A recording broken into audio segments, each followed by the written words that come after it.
I haven't really woken up. Oh, until I've had my McDonald's breakfast deal. And I know this is true because before breakfast, I put my phone in the refrigerator and couldn't find the keys that were already in my hand.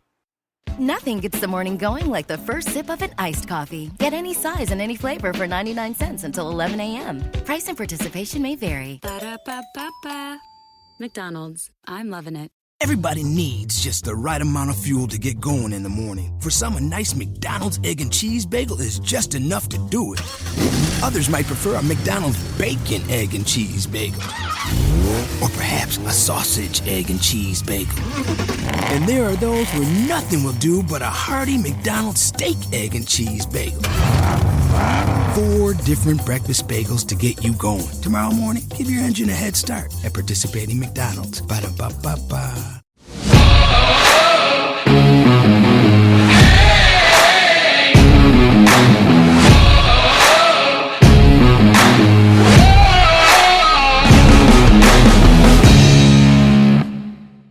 Hey, welcome to the Big Me Kickoff. I'm your host, Kevin Noon. It is Friday, October 29th, and we are a day away from the Penn State game and 2 days away before Halloween. Will it be a trick or will it be a treat for the Buckeyes as they host the Nittany Lions? We will get into all of that and some other games as we are part of the Big Me Kickoff. It is a solo show today. You have me, and that's it. So sorry about your luck. But no, all joking aside, this is probably the biggest game on the schedule for the Buckeyes. And I understand that anybody who's my age, older, maybe a couple years younger, no, Kevin, you're wrong. It's the Michigan game. The Michigan game is the biggest game. It's always going to be the biggest game. I'm there with you. But I still think that this Penn State game is probably the biggest, and I'm going to tell you why as I adjust here in my seat a little bit. The Michigan game is the last game of the season, and I think we need to see this Penn State game to really know where Ohio State stands. And you'll be quick to point out, but Kevin, they've lost 2 in a row. Their quarterback, he's barely walking. How do you see that? Well, yes. The Penn State offense is troubled. We'll just say that. They're troubled. But the Penn State defense, even without defensive tackle P.J. Mustipher, I think is pretty good. So if you go and you look at who Ohio State's played so far this year, yes, Ohio State has gotten fat and happy playing Rutgers and Maryland and Indiana and Akron. And we know what Ohio State's been able to do there. But I think this is going to be the first opportunity for Ohio State to take on a defense that is pretty good. And I've got some spreadsheets here that I'm going to be looking at. And if we look, it's not like Penn State has given up a ton of points in any game. I mean, they gave up 23 to Iowa. They gave up 20 to Illinois. They gave up 20 to Auburn. So that seems to be a kind of around the tipping point. I mean, can you see Penn State holding Ohio State to 23? I don't think I can. But I think it's a situation to go against that defense and get that confidence, because while Nebraska and Purdue maybe in the next couple of weeks don't strike fear in the heart of many people, you have that back-to-back weekends of playing Michigan State and then at Michigan. And I think that if certain things don't work against Penn State, and I'm not saying that's going to happen. And you're going to get my prediction here on the show. You're going to see my prediction on Buckeye Scoop. Hopefully I give the same score both times, because I write that prediction earlier in the week and then I have time to think on it. So hopefully the score is the same. But if something doesn't work out, it gives Ohio State a couple weeks to kind of ramp back up and be ready for that final stretch for a potential, and they're not in it yet, so don't be putting words in my mouth, potential Big Ten championship game, and then whatever may be beyond that. So is this a game where Ohio State scores in the 40s? Is this a game where Ohio State scores in the 20s? The 30s? Something else?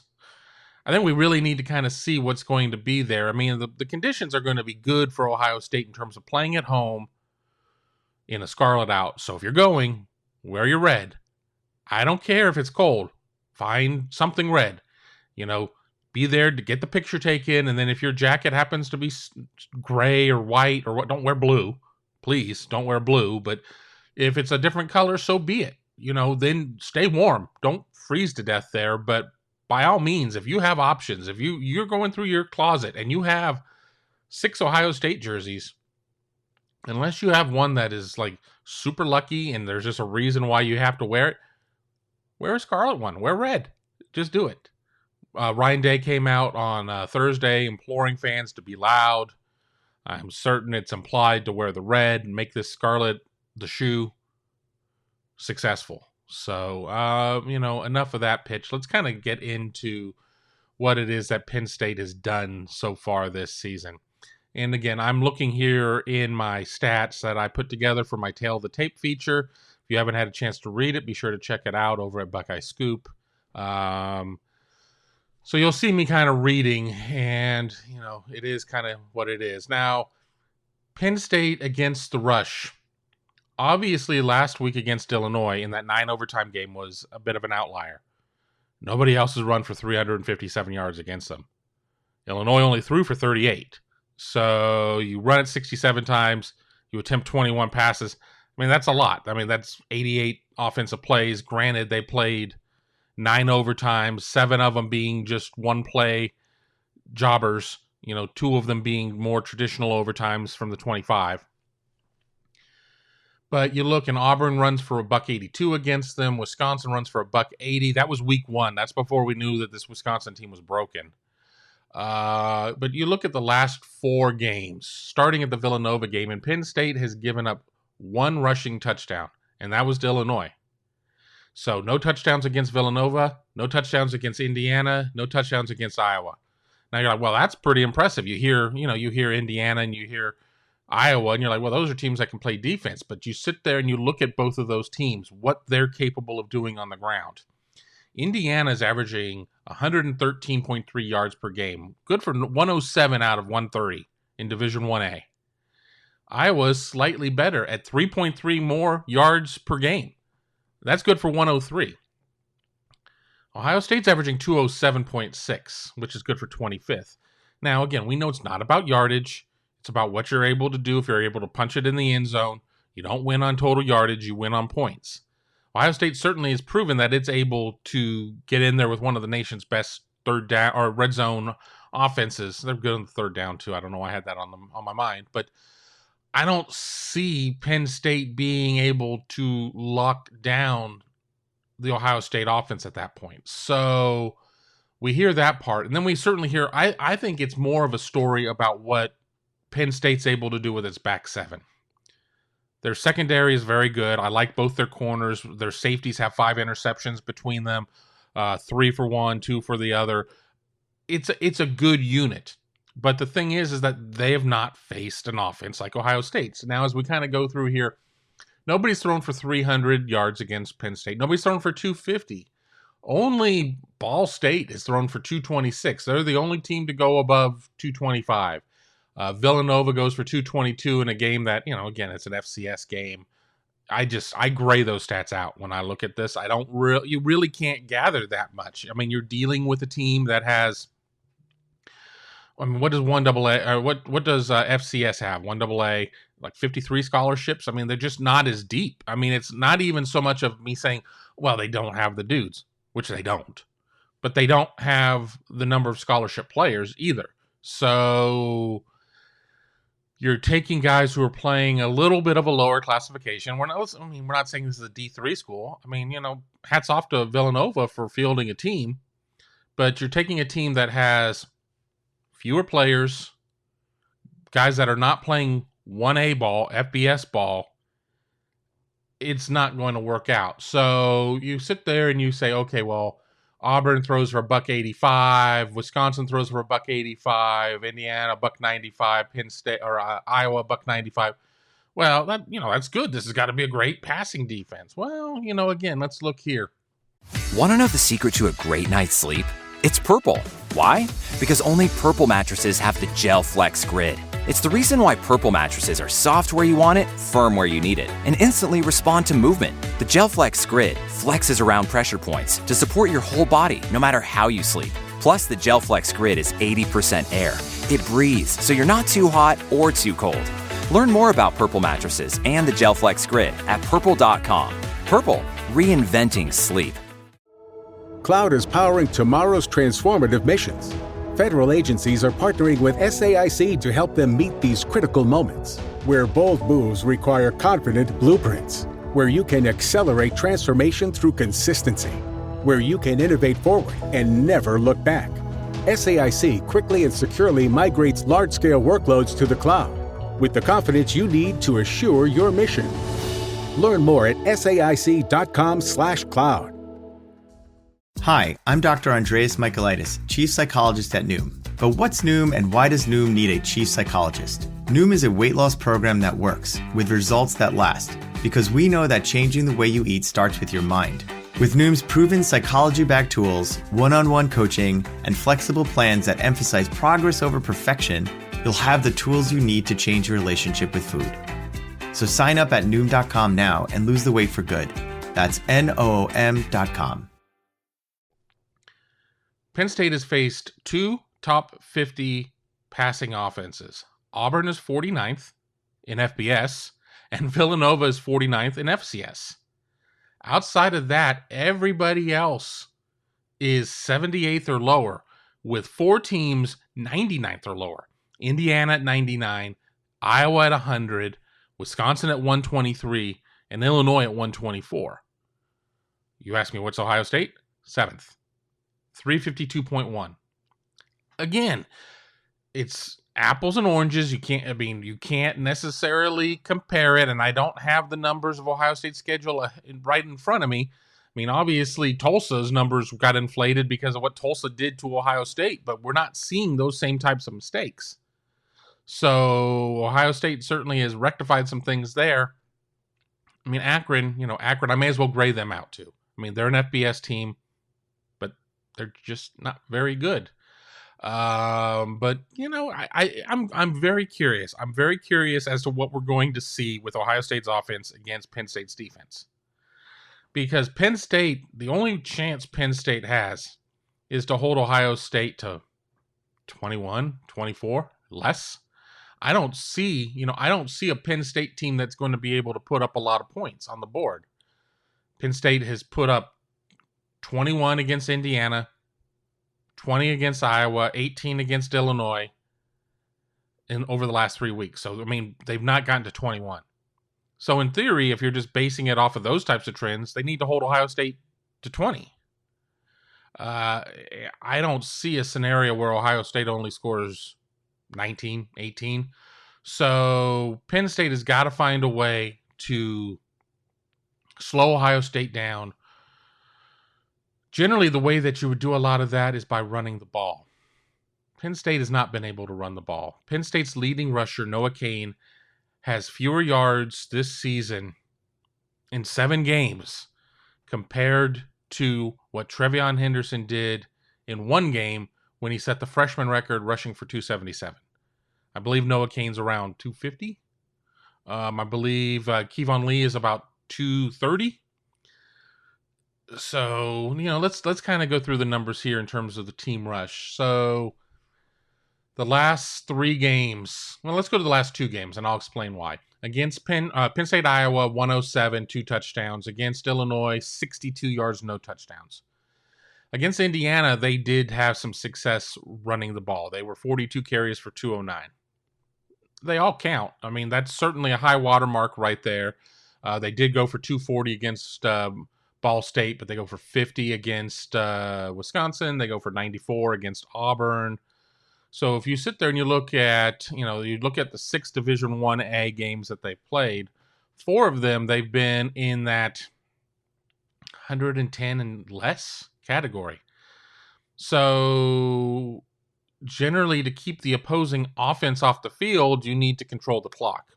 How do you control the clock? By running the ball. Penn State's best rusher is probably Sean Clifford. in terms of just what he's able to do, what he's able to see, and what a QB run is able to be. Because the Penn State offensive line, in my opinion, is not where it needs to be. I don't think I'm being out of line by saying that. I think if I talk to any Penn State fans, they would agree with me that the line is not where it needs to be. Noah Cain, Kevon Lee, these guys are getting hit 2 yards in the backfield and not getting anything. So sometimes with the Q run, you have some opportunities to get to the outside. You're at least not running between the tackles as much. Or, you know, when we talk about hat for a hat and you have to account for somebody, and accounting for the quarterback always kind of throws the numbers off a little bit.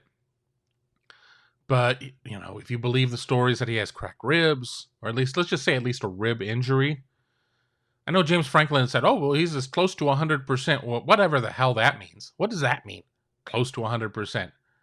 I mean, you know, 30% is closer to 100% than 0% is. I don't understand when you are trying to get to the point of being bowl eligible, secure a postseason, all of these things, why you would run the risk when your quarterback depth is very bad at Penn State, why you would run the risk of losing your quarterback for the season. I mean, Ohio State's pass rush is starting to get home a little bit more. Again, that's a case of who Ohio State's gone against and everything else, and Penn State's offensive line hasn't done a very good job of protecting Clifford. So Clifford is going to be harassed, at least. He's going to be sacked.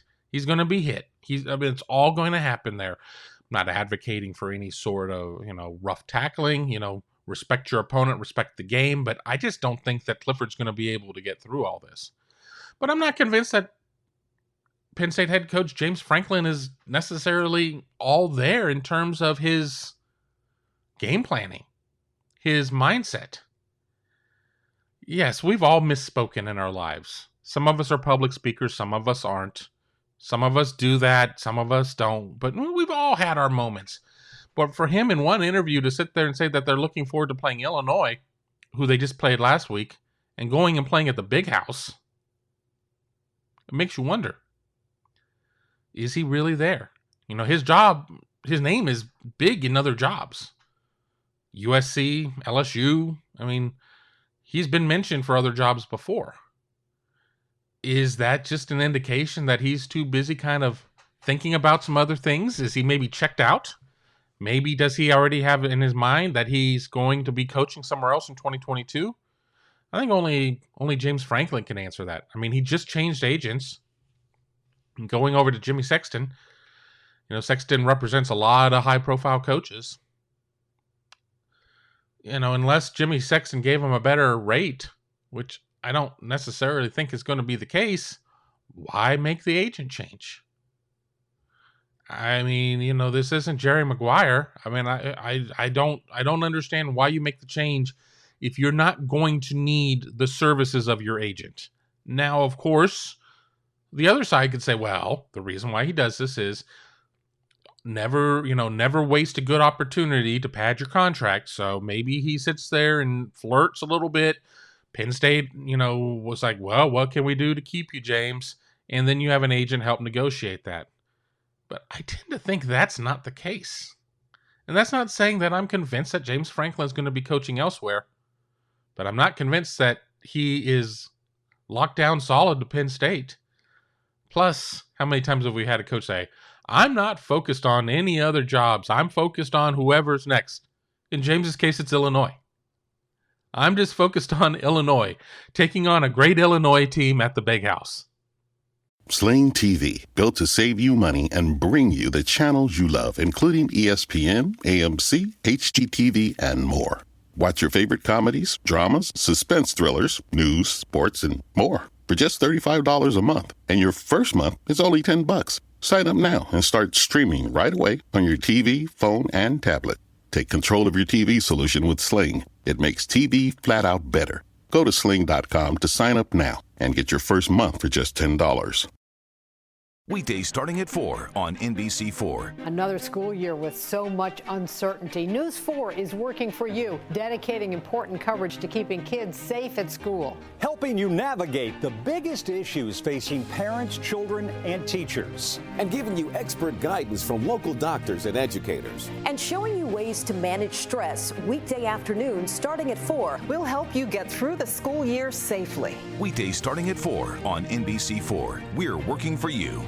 Weekdays starting at 4 on NBC4. Another school year with so much uncertainty. News 4 is working for you, dedicating important coverage to keeping kids safe at school. Helping you navigate the biggest issues facing parents, children, and teachers. And giving you expert guidance from local doctors and educators. And showing you ways to manage stress weekday afternoons starting at 4. We'll help you get through the school year safely. Weekdays starting at 4 on NBC4. We're working for you. Well, I digress. Prediction. I had a natural segue to talk about Michigan State, but let me make a prediction because I promised. I just don't think Penn State's going to be able to score with Ohio State. I just don't see it. I don't think Penn State's going to be able to slow Ohio State down all that much. Ohio State seems to be in a wreck and trash type of mode. They're wrecking teams and trashing teams. There's not a situation of where Ohio State is being like, all right, we've had a good time. We're up 21. We're done. Ohio State's getting up 40, and then they bring in the 2s and the 3s. I think this is a game that we see the 1s play a lot unless it really gets out of hand. And we've seen 63-14 each way in this series before. I'm not calling for 63-14, but I'm thinking something around the lines of 45-10. That's where I'm at right now. I think that Trevion Henderson is going to have a lot of success running the ball. I think Chris Olave, Jackson Smith-Njigba, Garrett Wilson are all going to be running free at times. It's just going to be a matter of Penn State picking its poison. I think this is going to be a real Heisman coming out party for C.J. Stroud. I'm not saying that he's going to move ahead of Matt Corral or Bryce Young in terms of all of that, but I think he really cements himself as that no less than that third candidate. And not a third candidate by a distance away, 1, 2, big gap, 3. I think you're going to see all those odds start to look the same. I think he's going to be in that position of where everybody's going to be talking about him going to New York. But individual accomplishments mean nothing right now. Win the game, win the game, win the game. Now, on to Michigan State. What are your thoughts on that? And I know I say that like I'm doing a live show, and it's because so often I do live shows, but I wanted to just tape this one. Maybe we'll go live next week prior to the Nebraska game. We'll see. But Michigan and going to Michigan State. Michigan, at the time of my recording this, 4-point favorite. What do you think on that one? I'm going to go to one of my favorite websites. Well, one of my favorite website is obviously Buckeye Scoop, because that's where I work. But Winsipedia is a fantastic website when it's working. You look at the all-time series of that, and it's 71 for Michigan, 37 for Sparty, and 5 ties. Let's go to the full list. Michigan State has won the last one. Michigan won 2. Michigan State won. Honestly, if you go to 2008, Michigan State has won 4, 7, 8, 9, and Michigan has won 4. So 9-4 for Sparty. A lot of that kind of coincides with wandering through the desert for Michigan. Whether it be the Brady Hoke years, the Rich Rod years, even to a certain extent the Jim Harbaugh years, even though, as I said, that Michigan State has only won 2 of the last 5 in this series. But what do you think? I mean, whoever wins this game becomes the de facto challenger for Ohio State. They're both undefeated.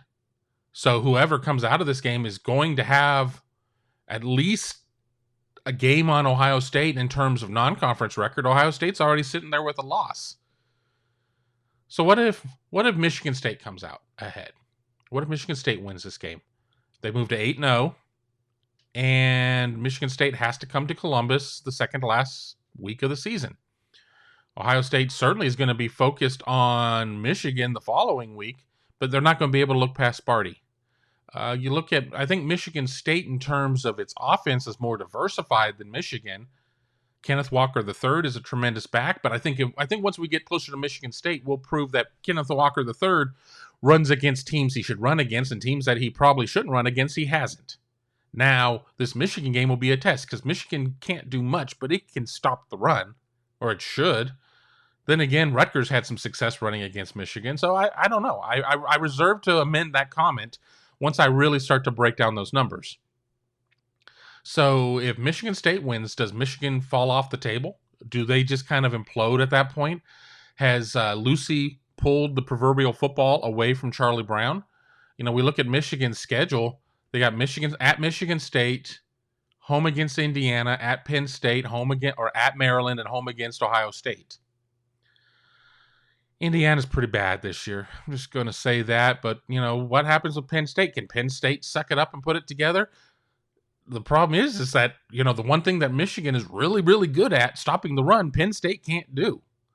So if Sean Clifford gets out of this game and is not injured or worse injured, he has a couple weeks to get it back together. Could they pull off that upset? Could Michigan be already sitting with 2 losses before Ohio State? You know, I don't know. But let's play the other side of this. What happens if Michigan wins? What happens if Hassan Haskins and Blake Corum are able to run on this defense? What happens if Kenneth Walker is largely ineffective? What happens if Peyton Thorne isn't able to take advantage of a secondary that I think can be taken advantage of?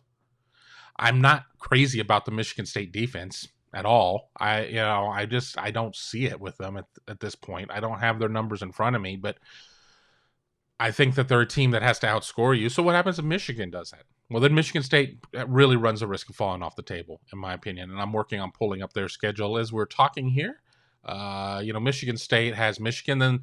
Then their schedule for the next couple weeks kind of gets easy. They've got at Purdue and Maryland. And Purdue obviously shocked Iowa and then came flailing back to earth. And Maryland, Maryland has moments where it looks okay and has moments where it looks bad, but hasn't really had many moments where it's looked great. Get Texas on that schedule. Maryland looks fantastic against Texas, but, and then at Ohio State and then against Penn State. What happens if it's a close game, one way or the other? I mean, that's kind of the scenario that might be the best for Ohio State, regardless of who wins. I know that the purists out there, I don't want Michigan to win any game, but if Michigan comes into that game 11-0 and ranked 3rd or 2nd in the nation, that's still something. That's still pretty darn impressive. If it goes the other way, Michigan State ekes one out, maybe Michigan doesn't fall off the table, and then you have, potentially two high-value games. I mean, you have Sparty, who's 8th right now, who's going to move up for winning that game. You're going to have Michigan, who will fall some, but not a ton. I mean, it won't get the Alabama treatment of not really moving down at all. But if it's a close game, you keep both teams there, and you keep that number next to the name as low as possible. That might be best for Ohio State if you're concerned that this is going to come down to a math formula in terms of the schedules or whatnot. Today, I want to tell you about a simple way to get all the entertainment you love without the hassle. DirecTV Stream brings your live TV and on-demand favorites together like never before, which means you can watch your favorite sports, movies, and shows all in one place. And the best part? There's no annual contract. So stop waiting and get your TV together with DirecTV Stream. You can learn more at directtv.com. That's directtv.com. Compatible device required. Content varies by package. Cloud is powering tomorrow's transformative missions. Federal agencies are partnering with SAIC to help them meet these critical moments, where bold moves require confident blueprints, where you can accelerate transformation through consistency, where you can innovate forward and never look back. SAIC quickly and securely migrates large-scale workloads to the cloud with the confidence you need to assure your mission. Learn more at SAIC.com/cloud.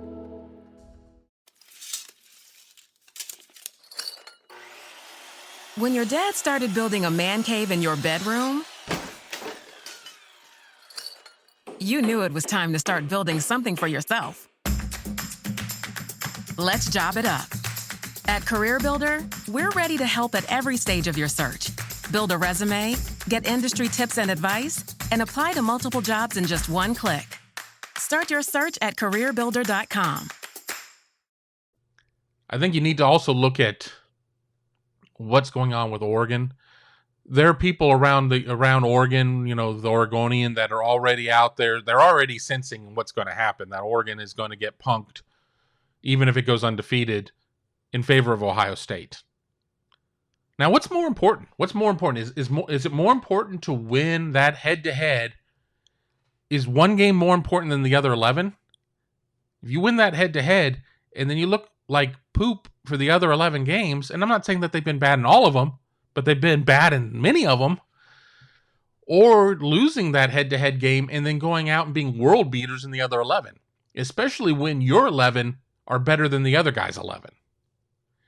I can make a strong argument that a week 2 head-to-head loss can be explained away a lot easier than limping to the finish line, winning games grossly against tomato cans. So, it's all a moot point if Oregon loses another one along the way. It's all a moot point if Ohio State doesn't keep winning, too. But that's something I'll be interested in watching come Tuesday. And we'll talk about that here before we wrap up this show here on the Big Me Kickoff. I'm your host, Kevin Noon. You can find me here on YouTube, Spreaker, and all of the other podcasting outlets. And, of course, over at BuckeyeScoop.com.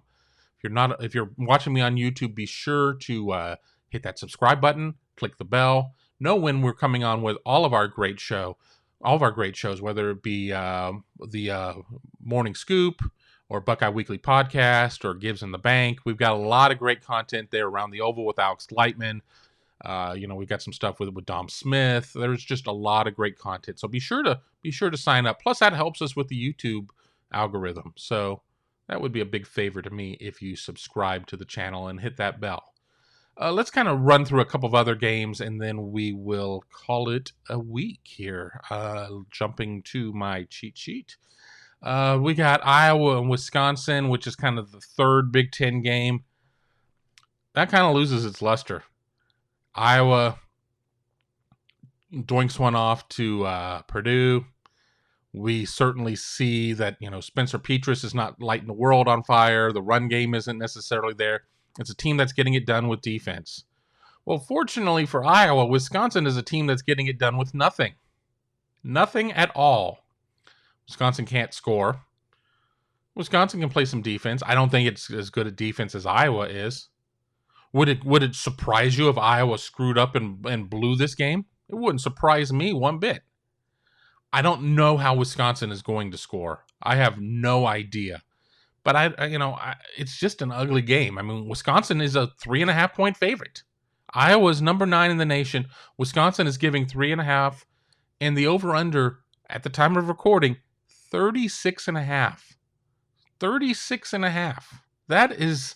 That's got to be one of the lowest numbers that I can remember. Certainly this season, probably in a lot of seasons. That's a nothingness number. That's what does that end up being? That ends up being 20 to 16. That gets you at 36. That keeps you at 4 points. 20 to 16. 20 to 17 ends up hitting the over. I mean, I don't know what to think about that game. We got a couple others. I mean, obviously we have the world's largest cocktail party. You're not going to take that name away from me, no matter what you say. They're in Jacksonville between Georgia and Florida. Georgia's a 14-point favorite. Florida, could be looking at who it's going to play at quarterback. Georgia's just stomping fools. It's just stomping fools. I don't really think that Florida's a great team. Would it surprise me if Florida stuck around? No. Would it surprise me if this was not a game by 5 minutes into the second quarter? That wouldn't surprise me either. So I don't know. You got Auburn and Ole Miss. That game is going to be at the Plains. Ole Miss is 10. Auburn is 18. Auburn's a 2.5-point favorite. Ole Miss coming off of a couple of big wins, including one against LSU. Matt Corral had been a little dinged up, but he's another Heisman heavyweight in the field versus Auburn, who, Auburn's sitting at 5-2, a team that we're not necessarily talking about that much.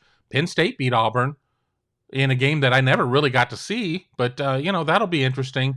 And I had one more game on my big board. I had one more game there that I was curious about. Oh, and that's Texas Tech, Oklahoma. Texas Tech is just, they just fired their coach, still sitting at 5-3, and then Oklahoma 8-0. Oklahoma 19.5 point favorite. Oklahoma certainly has not been a favorite in first halves, kind of sleepwalking through some stuff. Could this be the game? I mean, unfortunately, the game's in Norman. The game is in Norman. It's not in Lubbock, in the middle of nowhere. So I'm really not banking on Tech having much of a chance here. I mean, do they rally around their interim coach and say, we're going to do this? Does Oklahoma screw around and leave the door open for the Red Raiders? I don't know.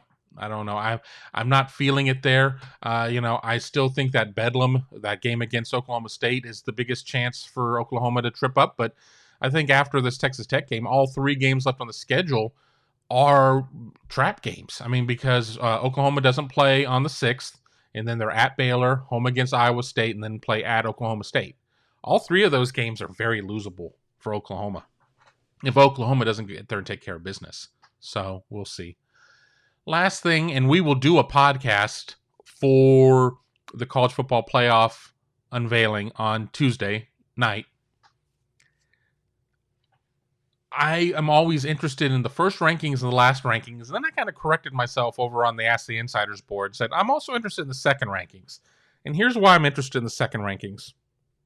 I want to see how the committee corrects itself with just one data point, with just a data point of 1 week of games. So they have all this time. They have 7, 8, 9, depending on, where your open week is and everything else, up to 9 games to come up with their initial rankings.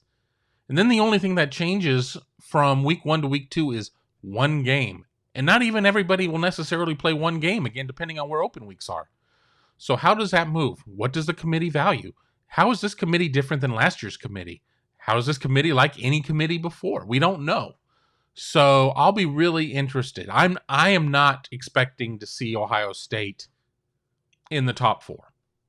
And, we're speaking way ahead of ourselves. We don't know what's going to happen this week. We don't know, who could win, who could lose, how impressive, what's important there. If Georgia loses, if Cincinnati loses, Cincinnati's playing Tulane, Oklahoma, as I said, is playing Texas Tech. We don't know necessarily what to expect there, but let's just say we go chalk. And everybody wins. All the wins are somewhere between 14 and 40 points. I mean, just a nice wide range. No real scares. I don't know if I see Ohio State 4. I don't see them above 4. I don't know if I see them 4. And I talked about this on another podcast. I think 6 is probably about where I would think. I mean, I wouldn't be floored to see them 5. I wouldn't be floored to see them 7. Anything beneath 7, I'm kind of curious as to what the methodology is to get there.